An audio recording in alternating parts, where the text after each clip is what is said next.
Hey everybody, welcome to my YouTube channel. My name is Teri Hunter. I'm an intuitive astrologer, and I'm here today to talk about Mars's transit through Aquarius. What I'm going to do in this video is talk about the characteristics of Mars in Aquarius, and then I'm going to go through the 5-week cycle and hit some pivotal days where Mars will be conjunct. Obviously, here we can see that Mars is conjunct, Mars being at 0 degrees of Aquarius. It's conjunct Pluto, the Sun, Mercury, and Venus. So we're going to talk about these aspects and how they're playing with the other planets. And then I'm going to talk about how this is affecting the United States natal chart. The United States has its south node in Aquarius in the second house and its moon in Aquarius in the third house. So this is super powerful in respect to the environment around us and the ripple effect out into the world. The second house being the house of self-worth, of our skills, our talents, and our voice. The south node representing our old habits of being. And the third house representing how we think, how we speak, how we learn. And that's just, the key words here. But let's start now first. Oh, and finally, in this video, I'm going to talk about how you can manage this transit. It's going to be pretty powerful. So let's talk about the characteristics of Mars in Aquarius. Mars is exalted in Capricorn. It's coming in at the 0 degree of Aquarius, feeling this new energy of looking to the future. But I think it's important to remember that Aquarius is co-ruled by Saturn. Saturn and Mars are very much synergistic. They actually work together. Most of the time, people talk about Saturn slowing things down and Mars wanting to move forward impulsively. But how can we have this planet that is exalted in Saturn's house not be complementary to Saturn's energy in general? So I say that because I think it's so important, because Saturn is really just talked about in the Capricorn dynamic. And here we're going to see that Saturn's influence is actually more powerful right now than it has been in a long time, in the underlaying, in the undertones, in the underbelly.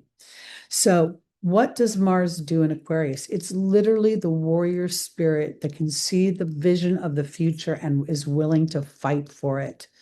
It is a bit unpredictable, and it is a bit well, rebellious is very much a term. Libertarian, yes, but it is more like the militia guy. It's sleeking through the dark of night, getting around the system to do what it needs to do to get the future and humanity. Because it's not, Mars is a me sign, but in Aquarius, it's about the collective. It's about how Mars can be the hero, how Mars can be the forger of new pathways using intellect rather than impulse.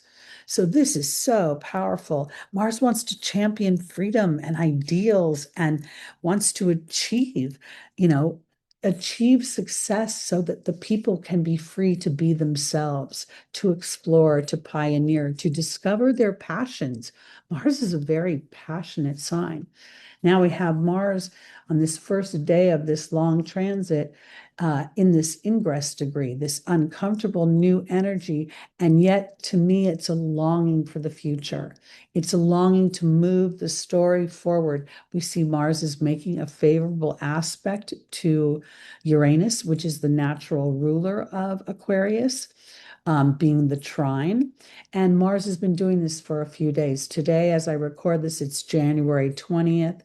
So Mars is already at those, last degrees of Capricorn. They're kind of stressful, and yet they're mastering. And that mastery of Mars in Capricorn is being taken into the future, looking how to innovate things, how to move the story forward in a way that allows everybody to feel included, to feel valuable, to feel purposeful. It's interesting too, because as Mars moves through Aquarius and taps into what it knows about Saturn's energy, about looking and not just seeing the future, not just seeing the big picture, but seeing how to execute that. Because the conjunction here between Pluto and Mars is so important. It is getting down beneath the surface of the psychology of what it takes to move humanity from the old structures that it's used to and depends on, whether they're broken or not, and into the future. Now, for you, what does this mean? On this first day, Pluto is conjunct the sun. So this is about each one of us and our individual egos, how we shine our light. Do we have enough ego? Are we looking to the future? Are we thinking about the future? Are we valuing ourselves? All of this is a ripple effect that's happening right now, being supported by Uranus, the co-ruler of Aquarius, allowing us to liberate ourselves from being stuck, being stubborn, being unwilling on some level to use our voice for fear that we will not have the resources to create a secure future. And it's also making, the whole stellium is making aspects to Saturn and Neptune. This has been going on for quite some time as well, but this is what needs activation. This is where the strategic planning and the understanding of our own psychology and how we project our ego. Mars in this particular place wars for the people. So it's a noble gesture. But here, when we look at your individual charts, we're looking at how will you stand up for your own beliefs, for your own future? How will you allow yourself to be powerful and not feel excluded or like you don't belong? This is how this whole transit starts. And it's the theme as Mars moves through this sign that can be a sign that feels almost exiled, because the ideas are so new and different that the people that want to stay the same will shun or reject. So I tend to think that as the planet of war, the planet of our deepest psychology, of the power and control over us, the planet of our ego, the planet of our thoughts, the planet of our self-worth, as all these planets convene, we are looking to the future, whether we realize it or not. And we are feeling a sense of anxiousness and yet a sense of, I like to think of it as the peaceful warrior. Let's go into how these transits are going to play out, because on the 27th, so this is how the first few days start, right? They start tough. And I think that's because the whoosh of energy of Mars in Aquarius is ravenous for the future. The ground is unstable. The plan is not completely ferreted out, but because we're still digging through some of the issues of the underlying power and control that makes me afraid, my ego, the ego that wants to belong, the ego that wants everyone to like me. Remember, the sun is, the ruler of Leo. So we go on to the 27th, and Mars, we're going to focus only on Mars now. I'm going to put this so you can see how intense I think that these transits are, because yes, we see the trine to the moon, but this is a very temporary energy, maybe a few hours. Here, Mars and Pluto are conjunct, exact, and they both rule Scorpio. So this is where, I think there's a war of words potentially. There could be a conflict of ideals of how the future could look. The sun is involved, so that could involve authority figures, males in your life. We've got double male energy with Mars and the sun. We've got potential bosses, fathers, elders of some kind. Again, the sun rules the father, the male. We've got a lot of strong male energy here. So this is a fusion, and this could also be how you feel. You could be feeling, literally becoming more and more aware of how you're feeling a sense of bubbling up. It's almost like the toxicity that Pluto governs is no longer palatable. It can't go into your future. And this is where the awareness is coming in. This is going to feel, oh, and we also have a wee, hold on, I'm going to click off real quick. There is a wee bit of a sextile between Neptune and Mars.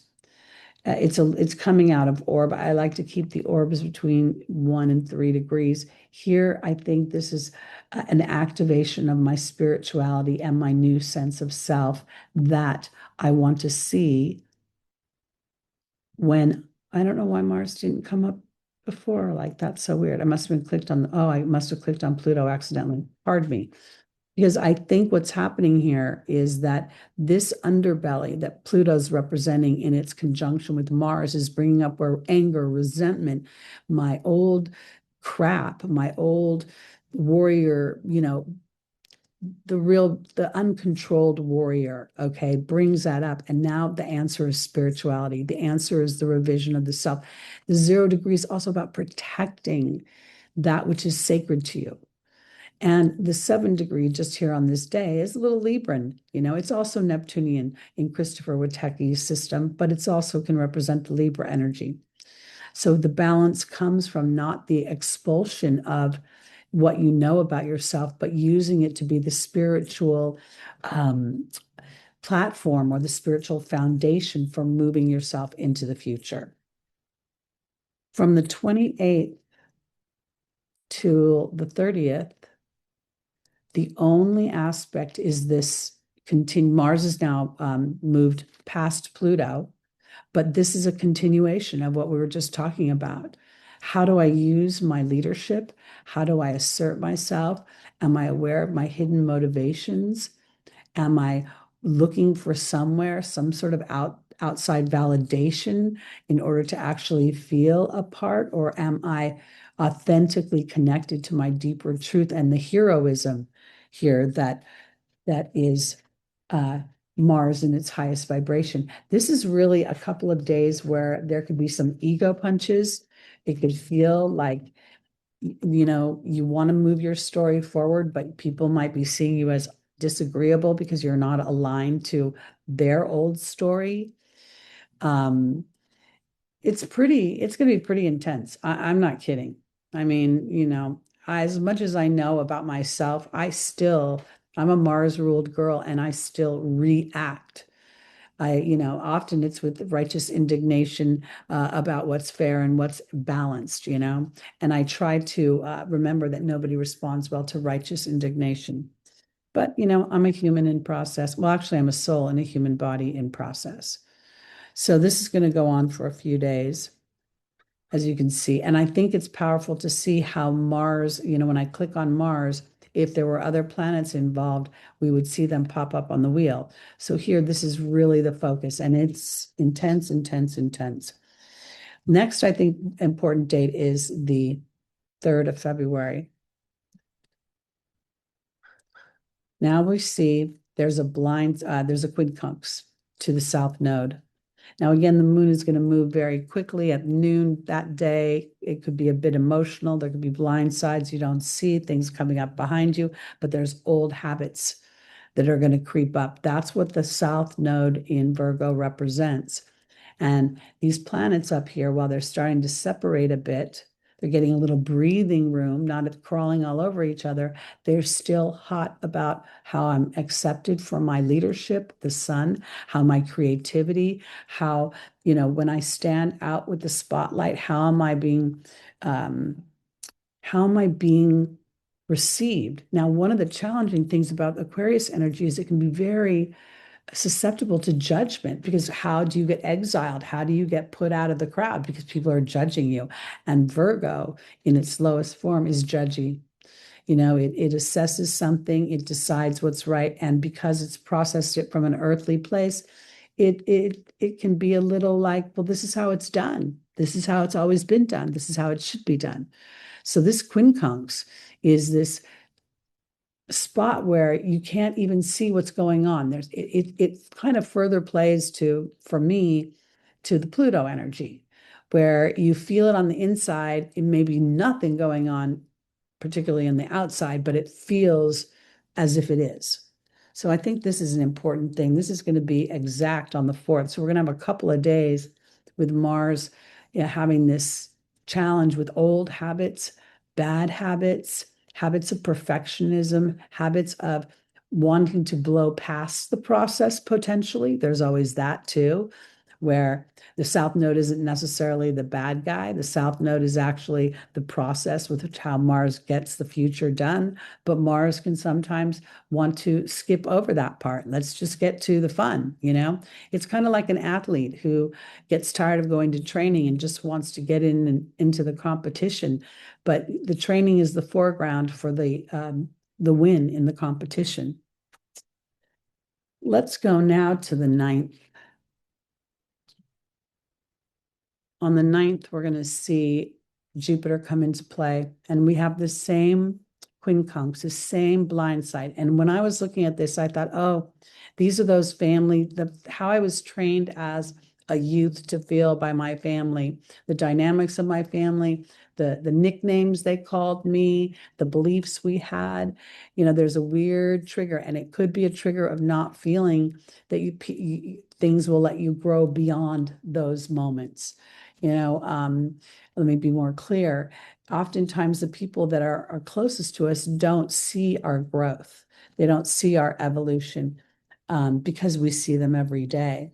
So here, that this could be in play, and this is going to get a little bit more intense as Mars continues to move into Aquarius. And Jupiter is starting to station. It's going to station at 15 degrees retrograde before it moves forward. Both planets are rather strong because Jupiter is exalted here, even if it's retrograde.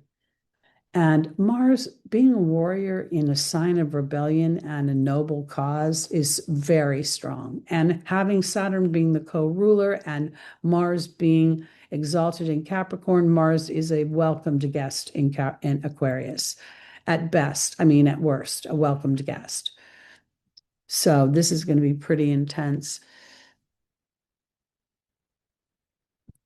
And let me go here. This goes on and becomes exact on the 13th. So we're looking at like a week of feeling something in the underbelly. Something is off. Something is not aligned. Something, it could be very well where you want to actually, you want to speak your truth, and the people that are around you, your Cancerian energy, the home, the hearth, the place where you feel most, or where you're supposed to feel most safe, it isn't a safe place to express that. And, this is kind of interesting because I'm going to talk a little bit about the United States, but, that was kind of the key things of the Civil War, where families were divided over beliefs, and Neptune is moving into Aries for the first time since the Civil War for the United States. That's just a sidebar. So I think a lot's going to come up about, old things that felt stable and felt not just stable. They felt like, I always kind of tease that, Campbell's soup in the cupboard is the staple of your life because that's how I was raised. But Campbell's soup isn't even good for you. That's the kind of weird stuff that's going to start coming up, but in intense topics. They're not going to be trivial topics at all. Now, on the 17th through the 26th, Mars is going to make a sextile to Chiron. And at the same time, and this will start on the 19th, but we're going to also have Mars making a square to Uranus. These are going to be very intense. Here, Mars is up against the wound of self in its house, the house that Mars rules. But the sextile is favorable. An activated and initiated sextile gives you a leg up to accomplish your goals, to get where you want to go. And I believe that Mars wants to be known as the peaceful warrior, to be the hero energy, not just always referred to as, angry and aggressive. So it's breaking that mold. And here there's favor and opportunity, and it goes on for almost 10 days until the 26th. Now I'm going to jump to the 19th, and you'll see that Uranus joins the mix. Uranus is now making a square. So here's my family history, right? Taurus rules family history. It rules your voice, the voice of your opinion. It rules how you view yourself directly in relation to the Cancerian energy, to how you were raised, the beliefs in your home. So we could rub up against, people who don't appreciate your futuristic point of view, or they want things to stay the same. But Uranus isn't having any of that. And neither is Mars. But there could be two different, because this is going to get more and more intense as we go. This is going to go on until the 27th. And one of the things I noted is I think this might be an interesting time to pay attention to flight and to travel or anything that's going on in the air. Just be mindful of. I kind of feel like I almost feel like I'm seeing world headlines of some kind, that something has happened. There could even be an innovation. It doesn't have to be an aviation disaster. It could be an aviation innovation. A new technology is announced, or it starts to creep into our awareness on the collective. I also want to note that Uranus has been retrograde and it's stationing direct here. So it's very powerful before it moves forward. Let's go to just get to the 27th and see where we're headed here as far as if it's moved. Yes, he hasn't even moved a degree. The exact square is here on the 27th. So this is going to be an interesting potential time for arguments in the home about the future, about what we want in the future, about what is stable and what is secure and what is not. A lot of parents are going through a time when they were coached a certain way to create a secure future. And with the outer planets moving into air and fire, technology is going to take off in ways that the new generation can't even fathom right now. And their careers are things we've never heard of before. So it's hard, it's going to be a challenge for parents to help coach their kids into the future right now. Let's go to, it's also going to be hard to coach ourselves into the future because a lot of our opportunities have yet to be presented. Now on the 1st, we see Jupiter's back in the mix and Mars is at that stressful 29th degree of Aquarius. This is the urgency. And here is this square and a half to a stationed, waiting to move forward Jupiter. This is impatient and almost like, it's like at this moment, Mars is being tasked with being aware of its urgency and its tendency to jump rather than to be mindful of the bigger picture, of allowing expansion in its own time, allowing the things that represent the Cancer energy for you individually aren't going to flip on a dime. And that's where the tension can also lie with the square to Uranus. Wanting to just get on with the future. I don't want to be stuck in the past, or I don't want to be stuck. This could also represent entitlement in the home. Jupiter in its negative energy, and it has negative energy in Cancer. It can have negative energy on any sign, can feel a right to standing on its traditions, on its beliefs, on this is the way we've always done it. And it can be frustrating because it cannot listen, cannot pay attention. So that's going to be a little bit challenging. And I want to offer this too, because this is a good time to not engage, like actually let wisdom take over and not engage with people that that you're going to inadvertently have a low threshold with. Now on the 2nd, Mars will move into Pisces. Now, when that happens, this is going to be really where Mars gets to take all the information it's garnished, especially in the beginning of this transit with the conjunction with Pluto and the Sun and Mercury and Venus, and now start to apply that peaceful warrior energy, start to really get into the meditation before action, the intention and the awareness of intention before, moving. Allow the fog to clear. And then we're going to move, Mars is going to move into rulership and it's going to join Saturn and Neptune in a conjunction. This is going to be another fun video. Now let's look real quickly at the United States because this is really, I think, a very uniter states. Okay, this is going to be a very interesting time. We pull up the transit wheel. We see right now on today, January, oops, I should probably do that real quick. Look at the stellium that's coming up on the south node of the United States. This is a big trigger. It's a big trigger for the United States to be very unexpected, to do something very rebellious. This is the house of self-worth and skills.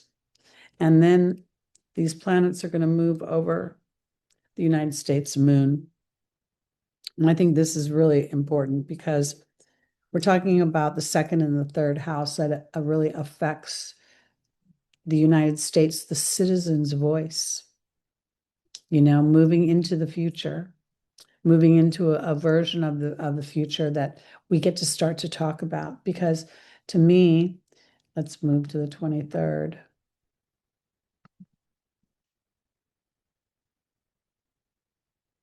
Not quite there. Venus was conjunct on the 22nd, but here, we're really seeing these planets all affecting the South Node. There can be so much aggression and, people just lashing out through their ego and their words in their community, on the highways. The Gemini, the Mercury energy rules our everyday lives. And here's Venus. It could also have something to do with money, these new bits of money. We could find all sorts of things happening in the outside world that we hear about. I really think it's going to trigger the unexpected, trigger doing something, I don't know, like, I don't really want to say, like, meaning I don't know what decisions our lawmakers are going to make, but this makes me feel like they're going to make decisions that I hope they consider the people and they just don't make decisions. We see Neptune right here on the IC of the United States and Saturn here. So there is something that can be potentially challenging that makes us have to review as a country how we interact with each other and the collective, the network, the world at large. Are we being, do we feel so exiled that we don't try to get ourselves feeling in a place of being embraced? I'm very concerned about how this could play out. It just feels like individual people on the street should be mindful of their surroundings and of unexpected aggression or unexpected outbursts, or don't get involved in road rage, don't engage, don't go into inflammatory energies or places. Let's look towards the end of this transit. When we see, let's go to the end of February, just go to the 25th. And now we see Mars is almost conjunct the moon here. Angry, angry, angry potentials about, my emotions about the future. It's rare when the moon and Mars come together that there isn't anger, frustration, resentment. And we see that the Pluto is creeping up on the south node of the United States. It's having a Chiron return as well. The United States is going through a complete overhaul. And a lot of that has to do with its ego. Here we see Jupiter here. But so the reason I bring this up is because when you look out at the world and you feel maybe a sense of defeat, like, will things ever get better? This is also an individual game in the sense of your focus. When we look at the Aquarian energy, it's the genius of being able to focus on something that doesn't exist and bring it into manifestation. And as individuals, each one of us is going to be tasked with that awareness and then the tenacity and the willingness to continue to focus in on that when the outside world will tell you otherwise. It's going to be a really interesting year, but the beginning of this year is in many ways setting up the experience. It's setting up the opportunity to know that when I engage, if I'm engaging in an energy where my Mars energy is passionate about something and willing to fight for it, how will I fight for it? Will I fight for it with compassion as Mars moves into Pisces? That's what this country, that's what we have to hope that this country does and how it addresses the outside world. We do see that Venus and Mercury travel together in Pisces during that time. And this is dreamy conversation, but we've got to be brave enough to address as a country our deeper emotions and how we nurture ourselves and take that into the future. So, as an individual, what I would say is this is a really great time for authentic vision board creating, where you look at or whatever tools you like to use to imagine your future, and really an awareness that in order for this experiment to be fruitful, your willingness to suspend belief is part of the process. It's part of the belief of, I've never seen this. Is it possible? Well, yeah, it is possible. Who cares what the statistics say? There are bigger forces out there. The world is not flat, you know? So here, looking to and applying the laws of the universe, the laws of attraction, ebb and flow, compensation, action and reception. And really, I want to offer this having the wherewithal to connect to your deeper soul's voice before you take action, to make sure that your Mars energy is aligned to the true vision of your future, not the one that satisfies a wounded ego, because there will be a little bit of that coming up in the beginning of the month. All right, everybody, that's it for me for this Mars transit. It's going to be a doozy. If you'd like to book a reading with me, I am available. I hope you'll join me Sunday mornings, 11 a.m. Pacific time, where I go live and we look at the week's transits, and then I do a little tarot spread for you all. So thanks for coming. Thanks for listening. Thanks for liking, and thanks for subscribing. I'll see you soon. Bye-bye.